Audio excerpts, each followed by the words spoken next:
was mules and a wagon. It's what they hauled the trash with and picked up the trash around over town. So he came right by our house, and he would stop, and I would jump up on the seat and ride down to the gully. Wasn't it far we hit that street, a little further than that, next street over here. And I'd ride down there with him, but he had to dump that thing manually. I mean, he just got up under the front. He was very strong. He just pushed it up, and the trash slid off the back. So they got the gullies filled up. Houses are there now, and they don't know they're on a trash gully. But anyway, that was one of, then W.N. Johnson's Sons was one of our very old stores here on Broad Street. And the buildings are still there. And as I said, we lived right around the corner at the community house for a long time, or several, 3 years or so, I think.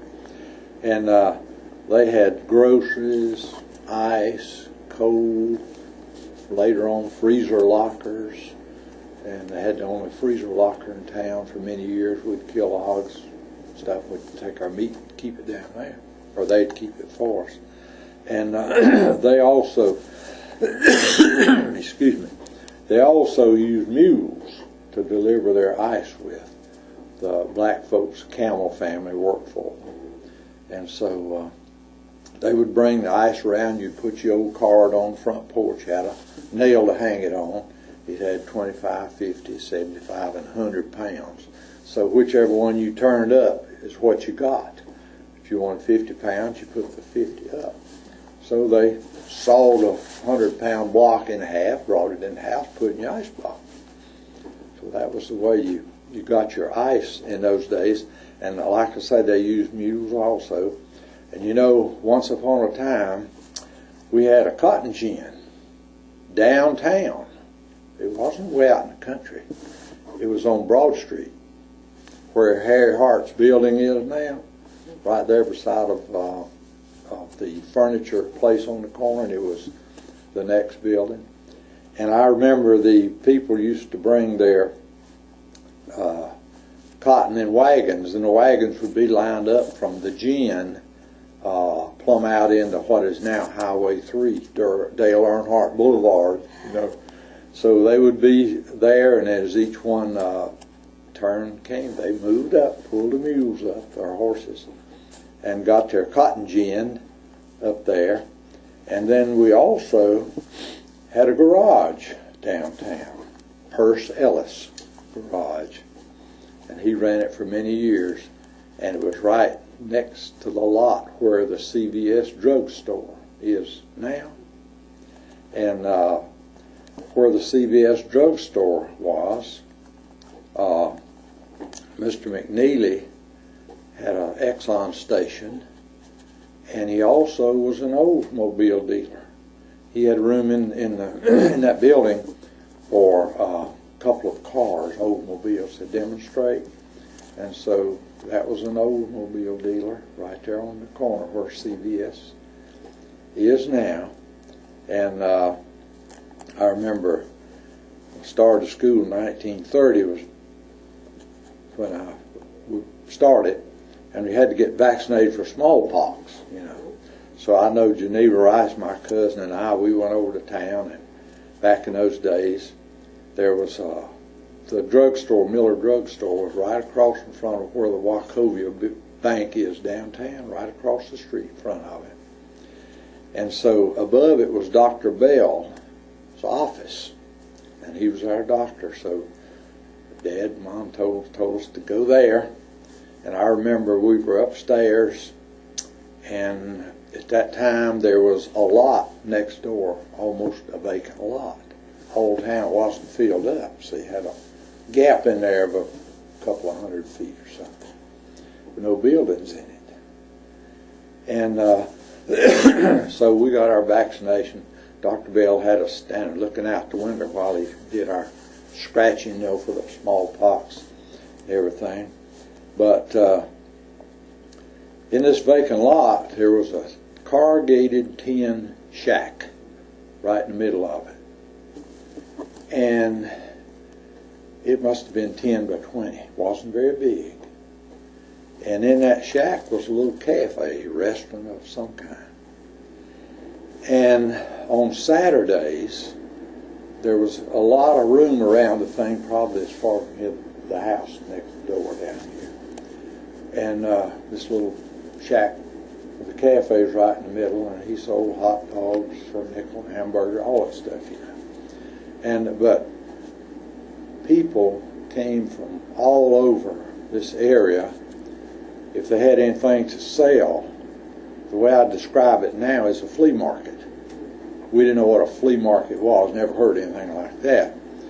But if they had dogs to sell, rabbit dogs or whatever kind of, or farm stuff or vegetables or meat or anything, you know, shovels, plows, whatever, they brought them there on Saturday morning because the thing would be full of people.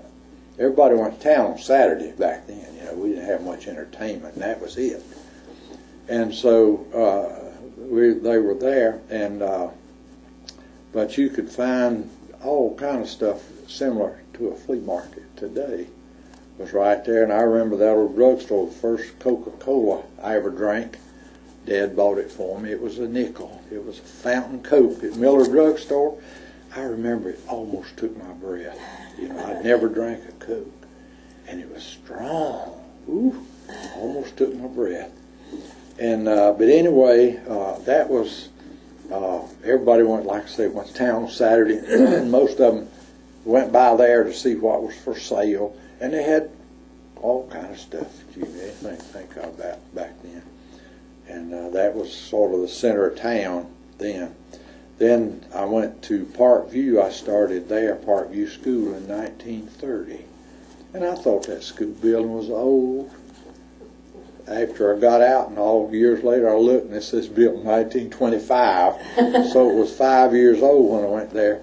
But I do remember that diagonally across the street from Parkview, where it is now, was the remnants of an old building. Just looked like a big one-room thing.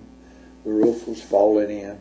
That was the Old North School before Parkview was there, near where Mike Cook lives now. And it was made out of some kind of molded blocks. They had a pretty little design on every block. And I don't remember when they tore it down, but years later, you know, it stayed there for quite a few years. That's where I started school.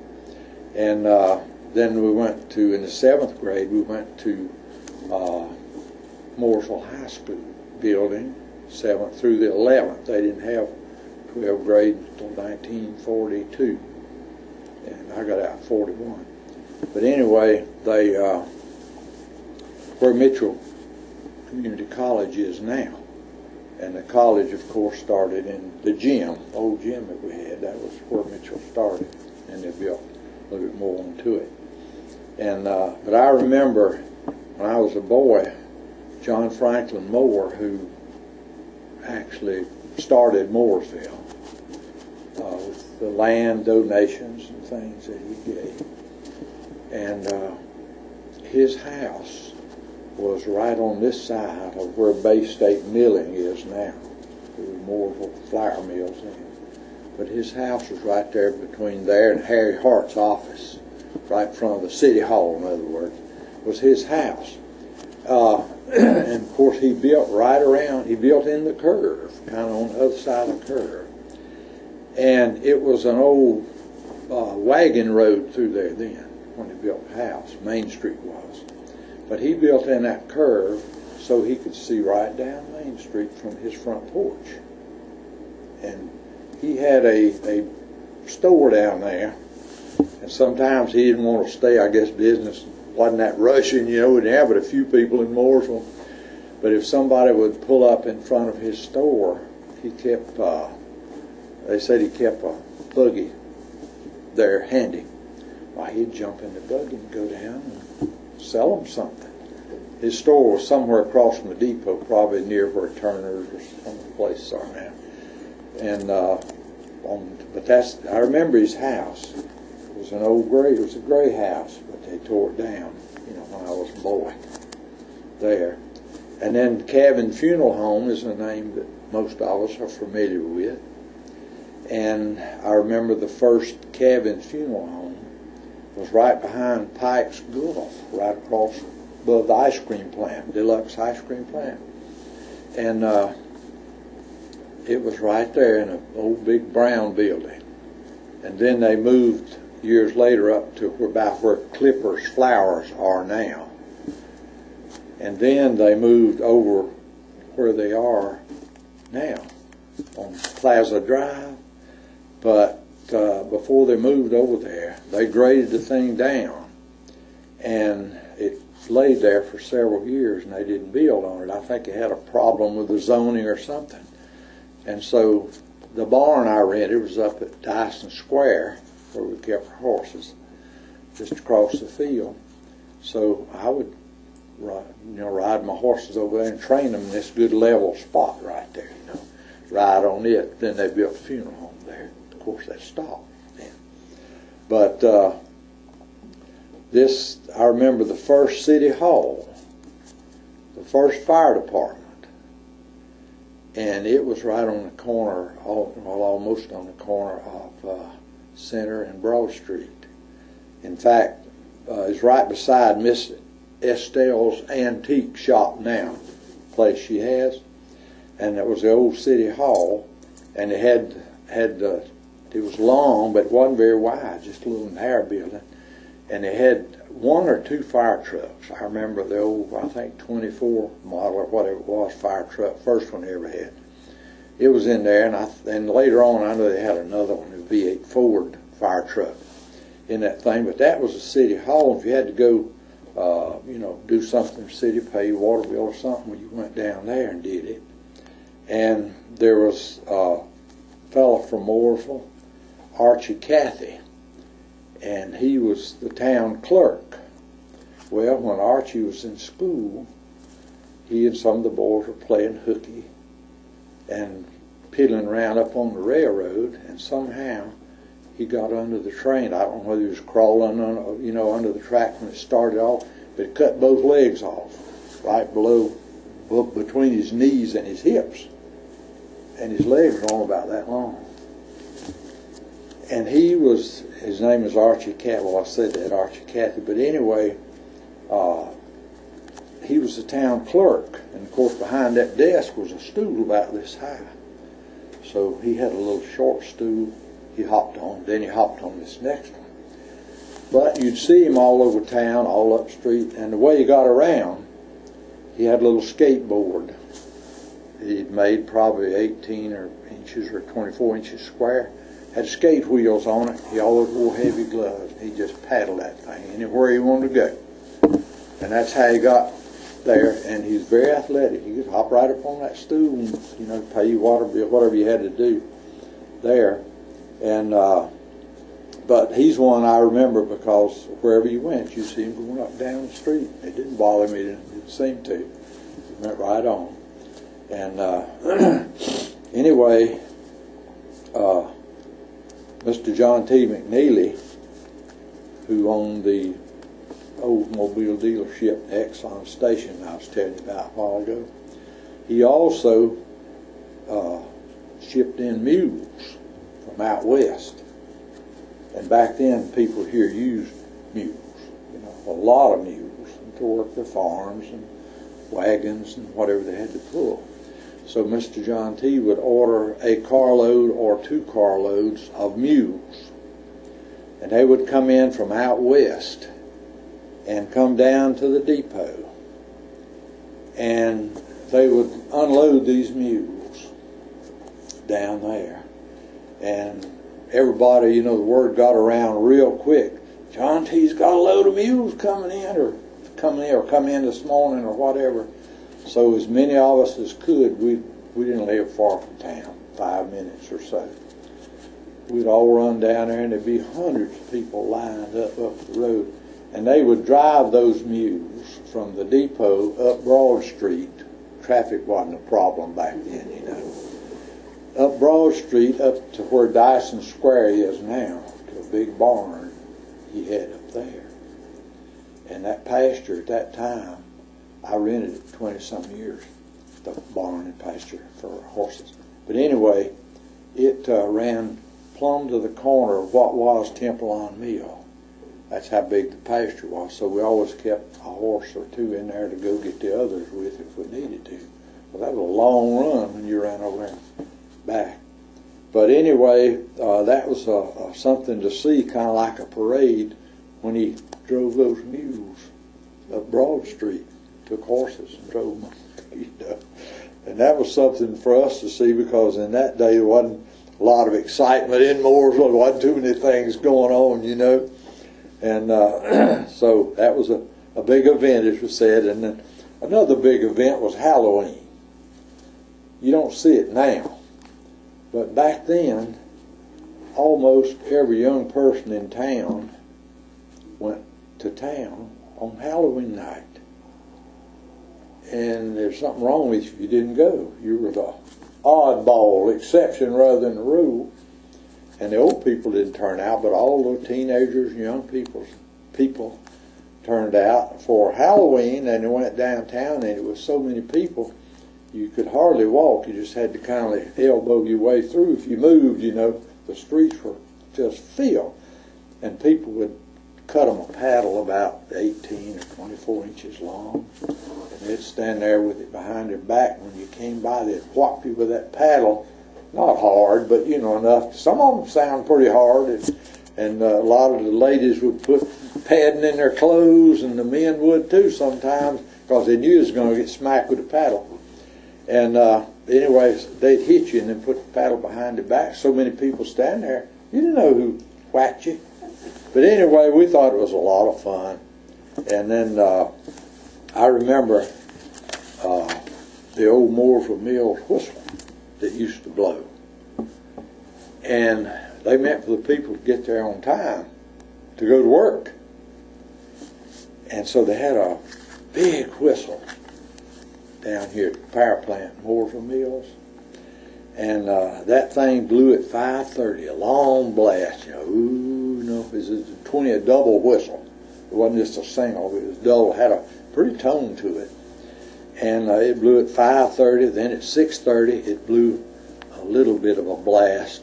6:45 they blew two short ones. Whoop, whoop, because you were supposed to be on your way to the mill. People that worked there, most of them lived in the mill village, and they could walk. They didn't have to drive cars. So they let you know it was a quarter till, and you better get in a hurry, you know. Then at 7 o'clock they blew it longer, and of course they blew it at 3 in the afternoon, 11 at night. So you could tell what time it was, if it was any of those times, without looking at your watch, within a few minutes, you know. And later on, I worked in the power plant, and I got to blow that whistle for a number of years, 2, and I didn't mind that a bit. And back then, we had a service station right down in the middle of town. And we had the McNeely service station on the corner. We had one right on the square, right across Moore Avenue from the Citizen Center now. Was a service station and a taxi. So you get gas, or you could walk there and get a taxi, this kind of thing. And Harry Keeter owned the taxi there, and later Flip Beaver had one there, and Kermit Smith had one a little further down this way, above the Whataburger up there, across the street from that academy, from that. But anyway, we had a way to get around. You could, if you walked to town and got tired, you could catch a cab and go home, because it's right there. Gas your car up in the middle of town, whatever. Had a lot of stuff downtown. And then we could go down to Canup Store, which is right past Mooresville Mills, and the city limits was right past the last road, Mill Road that went back in the village, was the city limit sign. And beyond that, just a few hundred yards, was Canup Store. Well, we could go down and buy fireworks whenever we wanted to. They kept them there, and it wasn't against the law back then, you know. And so on Christmas, 4th of July, and holidays like that, why, it's quite a bit of noise around Mooresville. And we had two hardware stores, D.E. Turner's, and then up on the corner of Moore and Main Street was Johnson Hardware. And I still have a gun that I bought there when I was about 12 or 13. Dad let me buy a shotgun. And I paid 50 cents a week on it, and I think $2 down. Of course, that was right much back then, And the gun was $8, I believe, or something like that. And so anyway, we had these stores, and I'm sure all of you have seen the picture of Cook's Grocery, and the grocery store is still there on Patterson and Broad Street. And Cotton Catchy has that. I have one in my living room of that. And my dad worked there when he was a boy for Mr. Peter Miller, who was Mrs. Cook's dad. And then I worked there on Saturdays when I was a boy, probably 12 or 13, something like that. And it had a good grocery store and all. And if you need kerosene, you could buy it, bread, or whatever you needed. And so all the neighbors around there traded with that. We didn't have any supermarkets around because Willis Peters started the first one of them, I think, we ever heard of. But anyway, I would go down on Saturday morning around the community, down different streets with a little pad, take Mrs. Smith's order, and then I'd write down what she wanted. And then I'd go to the next house, see if they wanted anything, and so on, for a few blocks around. Then I'd take my pad back, and Mr. Cook would fill the orders, he and Miss Cook, and put them in bags or boxes, mostly paper bags. And we'd hook up the horse, had a two-wheel cart, called it a Hoover cart, and put all those groceries on the cart, and I would deliver them to the neighbors. And for that, I got paid 75 cents a day, which was pretty good for a kid, You buy a lot with 75 cents. Shirts were 30-some cents a piece, things like that. And ever so often, the circus came to Charlotte, to, big circus down there. And it would come through Mooresville sometimes. And this circus train, it always had a different, we called it a circus train, kind of a different blow, and and you could tell it was something unusual. It didn't blow like a freight train or a passenger train, which we had several through here every day then. It was trained through every little bit through Mooresville, many times a day. But anyway, this circus train, he would start way above town.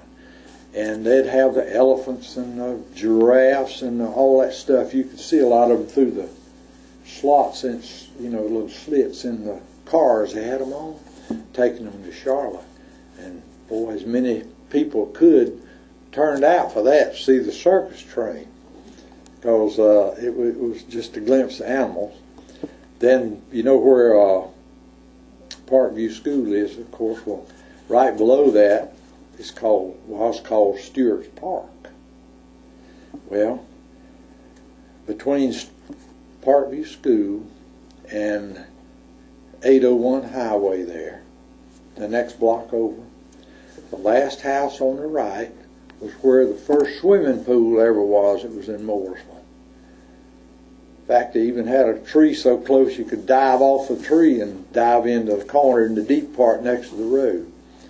And but that was the first swimming pool and in town that ever knew about. And Spencer Hartzell was a sign painter here in Mooresville. And he built his house, which is still there, and used part of that basement, as well as I remember, part of that swimming pool for his basement. I don't know whether they ever filled it all the way in or whatever, but anyway, that was where the first swimming pool in Mooresville. And then another block over the 2nd Street is Gold Street.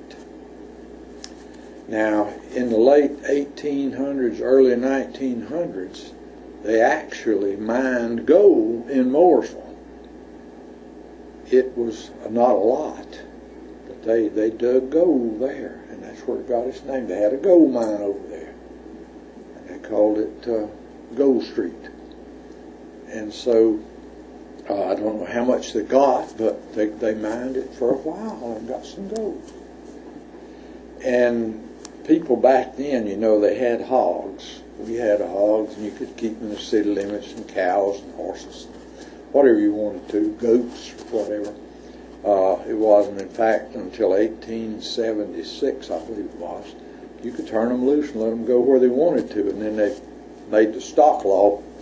There's got to be several families in Mooresville. Didn't do to let them run loose then. But anyway, when you kill your hog, you know, why you got to scald him to get the hair off and then scrape him. And the little small building right above the cotton gin, between Bobby Brawley's furniture store and Harry Hart's, that big building where the transfer company is now, you know, the trucking company, there's a little building sits down in there with a smokestack on it. And that was a boiler room. And they had a big vat down there that you, when you killed your hog, you could bring your hog over there and scald it. They had a thing to slide it down, you know. You could scald your hog, scrape it, and take it back home.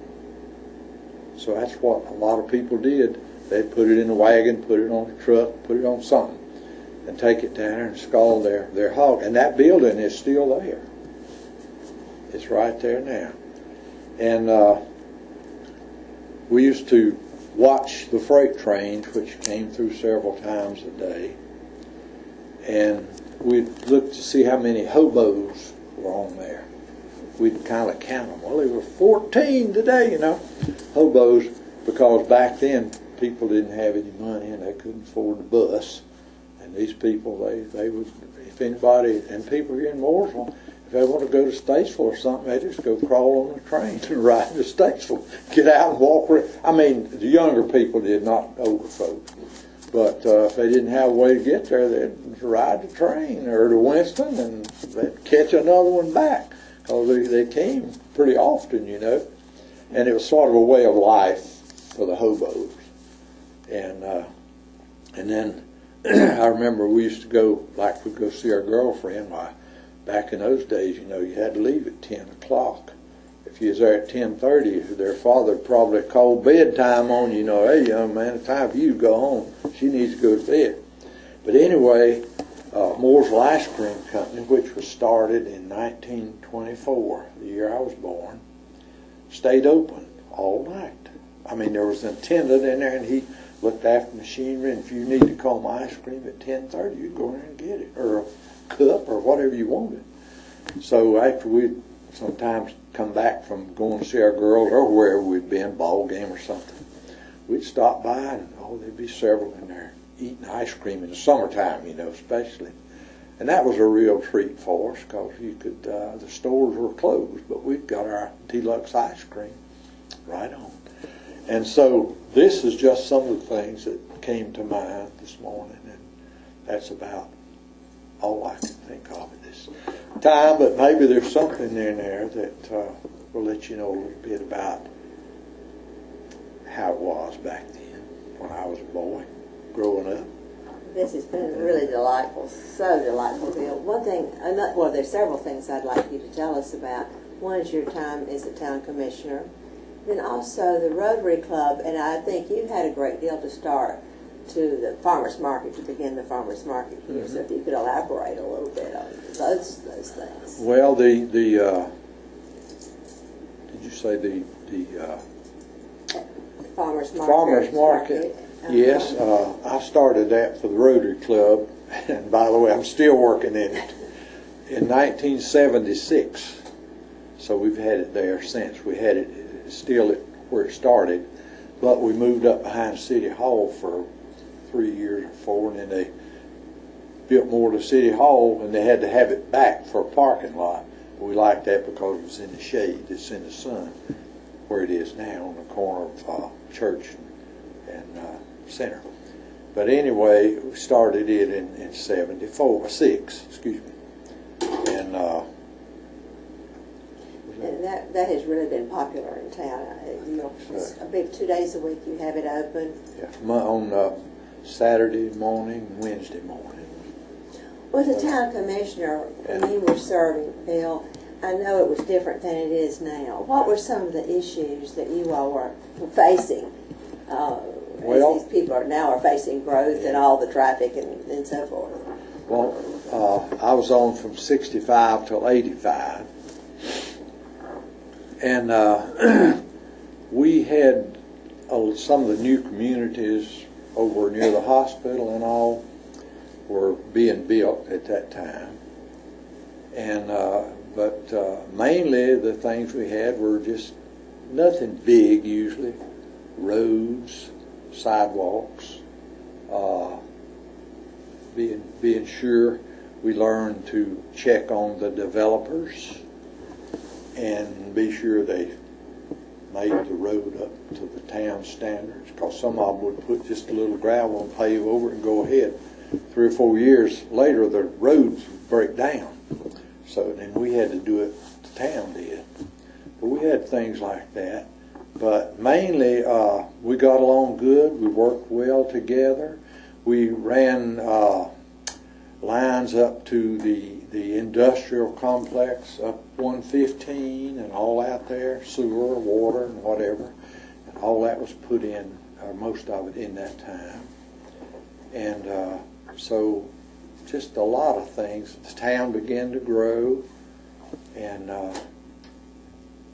not like it has since then, but it was beginning.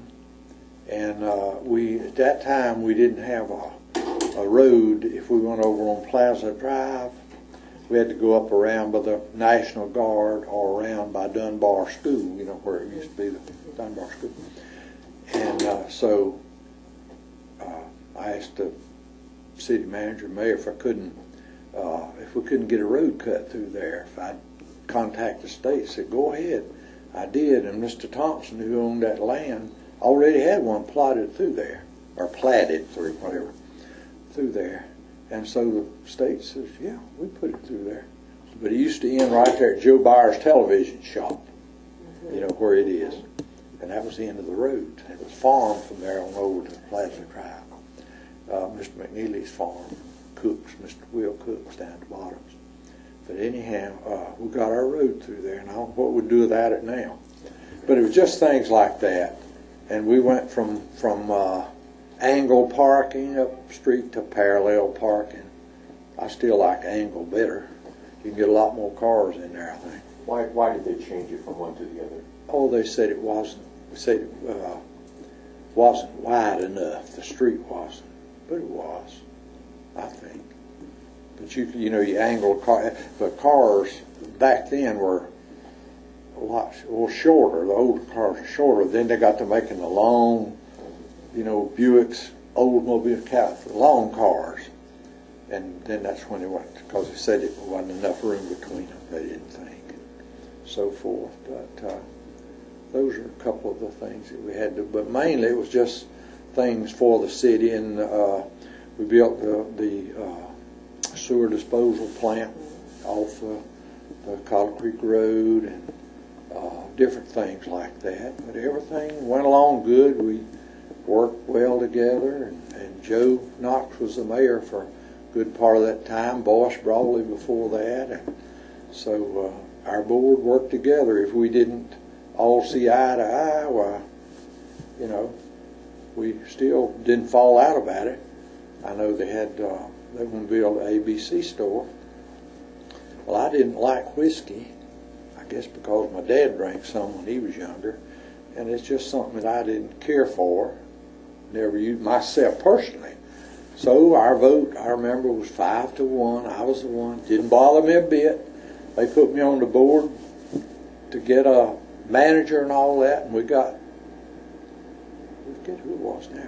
Anyway, he's a real good manager. It's never bothered me to this day. But I just voted my own convictions, and we did back then. And if we didn't agree with the other, we didn't fall out about it. We had a good board, real good. Well, I think you set the stage for the town to survive and to grow, because with Textiles leaving as they have, I think we could have fallen, but we have been successful, and I think you've all set the stage for it all coming to be. Mary, there's one other thing that you might be interested in. Of course, most people know this. It's in the history. But Mooresville Mills down here, in 1955, when Burlington bought them, Burlington spent, I forget how many $1 million modernizing it, but it was a lot. It's one of the most modern plants in the world. But Mooresville Mills had 22 acres of floor space. They were the biggest employer and the biggest taxpayers in Mooresville Mills, but now they're gone. But that might be worth remembering that they were how they were really big. One of the most modern plants, if not the most, in the world at that time.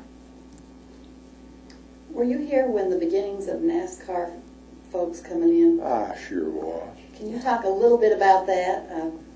Well, even before NASCAR came, Dale Earnhardt's, Dale Jr.'s grandfather, Dale Sr., Ralph Earnhardt, lived in Kannapolis, and he raced cars, most of them dirt tracks, stuff like that. Ellery Young here in Mooresville built the motors for him a lot, and I helped him in the carburetors, back then. And then, of course, it got bigger and bigger, and it moved in. It was kind of small, and we didn't think much about it. Then we went back and looked at some of the shops they were building, and they were fabulous. I mean, just spotless. And we knew there had to be a good bit of money behind that, But it has put us on the map as more race car components, shops, and so forth here than anywhere in the United States. Why do you think they picked Mooresville? Well, I guess it was close to the Charlotte Motor Speedway. Charlotte don't have much room, but back then, Charlotte Motor Speedway was big, it was going, and they had one in Hickory, but it was a dirt track. It's paved now. Had one in Wilkesboro, which is just gone now, really. And but we were sort of, close to Charlotte. Back then, you could drive to Charlotte in about 28 minutes, no problem.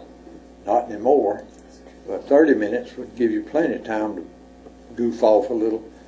And but it was, I don't know, some of them started because it would be handed to Charlotte and they'd be out of town, out of a big city, and so forth. And then the others just kept following. They liked what they saw, and they kept following, and now they're here, and it's tremendous, and we're very fortunate to have those folks. They took up some of the slack when all the mills moved out, shut down. And you had said earlier that you and they're nice. The people I met are just great people. Mm-hmm. You had said that you had worked in the automotive industry. How did you get into it? How did you learn about the automotive industry and what you did? Well, when I was in high school, I went to Safety Chevrolet Company and asked them if I could help them under the distributive education program. That's the first year it ever started. And so it was something brand new. And so I said, I'll clean up parts, sweep the floor, whatever you need done, just to help her after school. They said, well, Mr. Jess Harwell, he'd been the service manager there forever. And he said, well, come on. I said, I'll find something for you to do. So I went over there and I scraped pistons and I swept floors and I helped the mechanics and I got them tools, did different things, for them back then. And then later on, I decided I wanted a mechanic, and so I started doing carburetor service. then after a few years of that, I got elected to go to the Carter Carburetor factory in St. Louis, Missouri. So I went out there and went to school and graduated there in 1955. And my instructors were the ones who designed the carburetor